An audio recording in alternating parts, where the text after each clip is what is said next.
প্রিয় জায়গা, ছোটবেলায় এখানে বসেই আকাশে ঘুড়ি খুঁজতাম। আর যখনই মা বাবার কথা মনে পড়ত, একা একা বসে কাঁদতাম। তুমি জানো পরিবার কেমন হয় আমি তো ভুলে গিয়েছিলাম।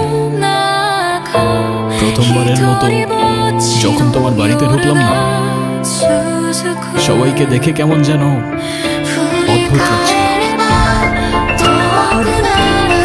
কারণ আমি কখনো কল্পনা করিনি যে একটা বাড়ির ভিতরে ঢুকলে এমন নতুন একটা দুনিয়া পেয়ে যেতে পারে। তোমার মামা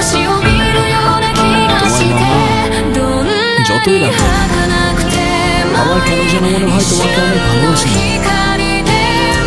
মামি যখন নিজ হাতে প্লেটে খাবার বেড়ে দেয়, তখন মনে হয় এটাই হতে পারে। আর নানু ভাই যখন চোখে চোখ রেখে ভাই বলে ডাকেন, তখন মনে হয় আমি আর একা নেই। আমি তো শুধু অভিনয়ের নামে এসেছিলাম। এখন অভিনয় করতে করতে যে আমি তোমার পরিবারের মায়ায় পড়ে যাব, সেটা আমি বুঝতে পারিনি।